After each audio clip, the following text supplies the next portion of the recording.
Camryn was an easy baby. He was totally fine. He was awesome. He was easier than his older brother. You know, he slept through the night sooner, hit milestones sooner. If you compare, you know, you're not supposed to compare kids, but summer before he went to first grade, we noticed that his left eye was floating out. And we expressed a little concern with the eye doctor. They kind of downplayed it. Oh, it's, you know, they called it an alternating exotropia. And they said sometimes it happens. We went to see the ophthalmologist at Children's. They did a surgery on his eye to cut the muscle, and you know they said, okay, yeah, no big deal, should be fine. Well, a couple weeks after the surgery, we noticed that he kept saying, I can't see, I'm running into things. Feeling walls, like he was blind. The neurologist, they said, let's go get an MRI to make sure. He had an MRI at Children's. Diagnosed with adrenal leukodystrophy. Yeah. We met with the transplant team like right away. Yeah. And it was definitely flips your world upside down. Demyelination, so the white matter in the brain, the myelin unravels and it doesn't tell your hands to move or anything. Yeah, basically. You have no control.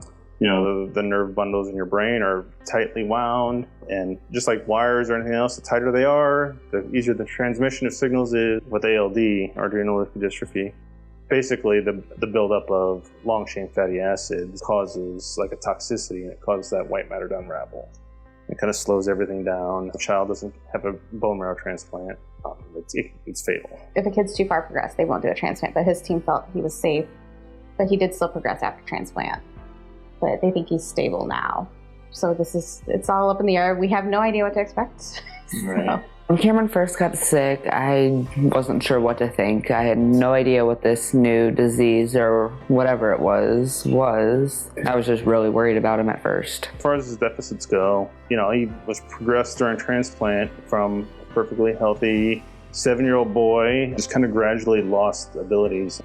He can still hear and see, but it's all a processing thing now. So it just takes him a minute to recognize who's there, but... Yeah, I mean, he's pretty much total care now, you know, inability to really very much purposeful movement, although he had enough purposeful movement to roll off a changing table last week. So, but for the most part, you know, he lets you know what he wants. He has his way. Yeah, I mean, if he's in pain, he can tell us, he can communicate, you know, if a lot of times, you know, we'll get a deep sigh if he's kind of content, or if he's annoyed, it's he just, you know, it's mostly facial expressions now is the way he communicates. He has some pretty extreme deficits, and, you know, right now there's nothing to reverse those things, but the hope is, you know, in the future, who knows? I mean, we live next to 2 phenomenal children's hospitals. My hope is one day they'll come up with something. The first time I met Camryn, he was this tiny little kid, big smile, and I remember how we connected with music. The first time Christy came in and played for Camryn, I mean, I think we were both just bawling our eyes out. Music therapy is an expressive therapy that uses music as a tool to be expressive. Traditional talk therapy for a lot of people can be very intimidating or feel almost cumbersome, and I think music therapy is a great way to be therapeutic maybe without even realizing it. It was really cool to sit there and watch the monitor and watch his heart rate slow down and him relax when she played for him. It was one of the coolest experiences in the hospital, but it was We look tough. forward to seeing her come. Yeah. The important thing that Friends of Kids do is that a lot of these families get all the services like when they're in the hospital, right? So they're getting this and that and thrown, and it's overwhelming. But then when they go home, they often sit there and be like, we're not getting these services. And so that's one of the things that Friends of Kids can offer, is these resources like music therapy and art and all of these other creative, expressive outlets that kids gravitate to. Friends started, we are going into our 31st year, and came from conversation between parents, caregivers, hospital partners, a strong group of women and the men behind them in particular that recognized we could be doing more. And it started with a simple toy closet, and we have really grown that.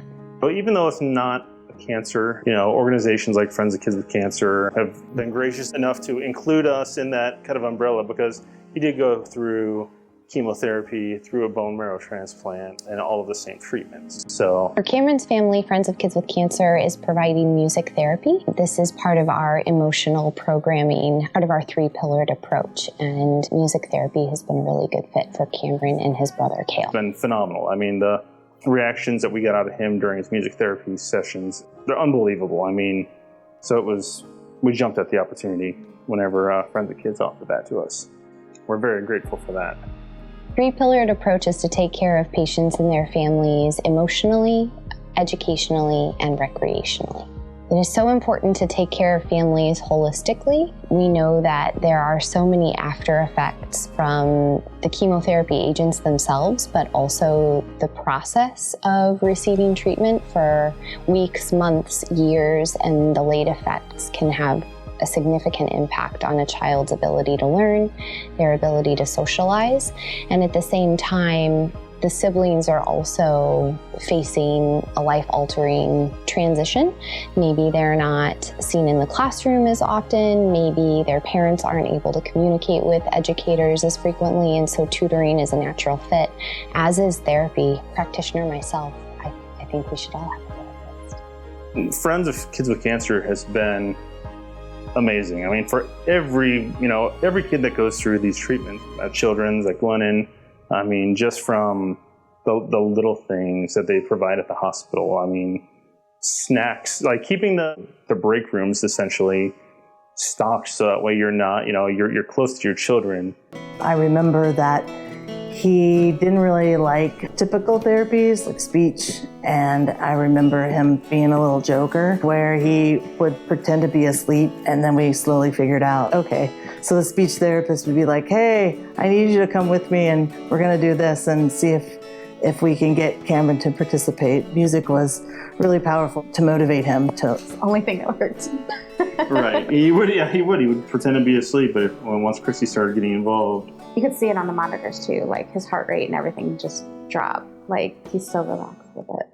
I'm not gonna lie, it was pretty cool because a lot of people don't understand really what music therapists do. Music is a powerful tool that helps create healing.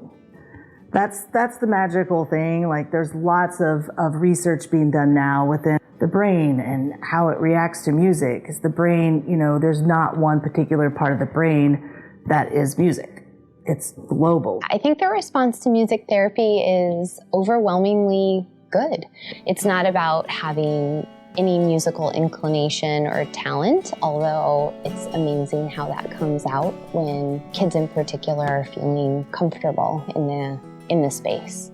She asked me if I wanted to start learning how to do music, and I thought it would be something new for me to try. And once I started doing it, I started sitting in and listening on how she did it with him, and I just thought it was kind of cool, and I wanted to get better over time so I could eventually do it with her for Camryn. So Kale he's a special guy, and he'll probably roll his eyes when he hears me say that. Great sense of humor, and I just said, you want to try music therapy? And he was like, yeah. So he brought his guitar and we'd be through the screen. And so I would teach him just different therapeutic interventions on how to use music. Started to really click with him. And so one session he said, hey, I really want to be able to play for my brother. And then I was like, oh my God, don't cry. And so we started working every week, and we would play anything that he wanted to learn. Music with Camryn, it's hard to tell what his emotions are, and that's how you kind of figure out what music you want to play for him or whatever else, and then just watch him fall asleep. My favorite part was when we'd been working together and he wanted to join the session with Camryn and I. And so we were able to Zoom and he was able to play. We were playing together for Camryn. And so that was really special. Really wants to be a part of his brother's care. He has seen firsthand how impactful music therapy is on Camryn's life, how it brings down his heart rate and soothes him and puts his body at ease. And Kale really wanted to be a part of that, which I think is such an act of service and so selfless. It's like we're getting the band back together. if he's getting some benefit and some therapy out of it too, then we're doing the right thing. We're treating the family as a whole, and that feels really good. I really commend him for his giving heart, his giving spirit. Seeing Camryn happy always makes me feel better. Whether he's sad and gets happy or if he's just happy in general, it just makes me feel better when he's well taken care of. Really warms your heart. I mean, it's really cool to see that he wants to connect with him, and it's something they lost, a little bit through all of this. So it's neat just to see him be. I mean, it's a way for him to communicate with him almost, or to at least make him happy. I'm hoping to be able to help other kids like Camryn or whether they have the same thing he does or anything else. I'll do whatever I'm able to do to keep playing music for people. I mean, it's been a struggle for him as well. I mean, it's something that, it's easy to forget. I mean, it sounds horrible saying, not forgetting about your kids, but you get so hyper-focused on your sick child that there's times that, he misses out on things that it just, it stinks, it's a bummer. But he's been awesome. I mean, he's been a trooper through it all, so. We want siblings to be feeling the love and feeling special as well, because it's hard to be left behind at no fault of anyone or any caregivers. It's the nature of the beast.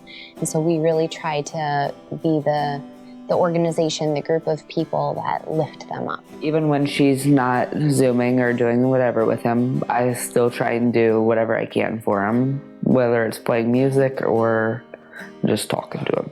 He had the foresight to know that this would be a way that they could be brothers and they could support one another. And I think it's really hard to hear that and not feel something. Friends with Kids with Cancer has been amazing for our family. They've taken care of Camryn. They've made him happier than he's been. I remember them taking my mom and dad stuff that they would need, because it's not like they can really leave Camryn alone. So they were able to bring whatever they would need, whether it's food or clothes or whatever. We couldn't be where we're at today 5 years later without the generosity of so many people. I love this family and what they go through, and I just hope that this story can spread some light on what it's like to live, with a child with a chronic illness, also other therapies and other services that Friends of Kids provide. I just think Friends with Kids with Cancer is an amazing program, and it just makes kids so much happier than they were before without it. Unbelievable. Friends of Kids with Cancer has been it's just difficult to quantify with words, It's just impossible to explain it. when you realize how impactful it can be, it really kind of puts you at a loss for words, which is rare for me.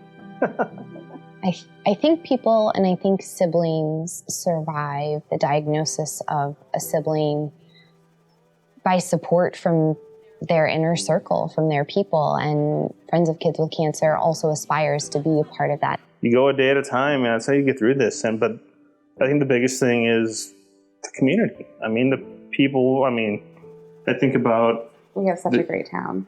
Absolutely. Camryn's friends at school, when he's there, still come and say hi to him like nothing ever happened. It's that whole cliche, it takes a village, but it really does. It's people that you don't even know that have almost surprised you the most. I mean, I didn't know anybody who was involved with Friends of Kids before this, and become like members of your family.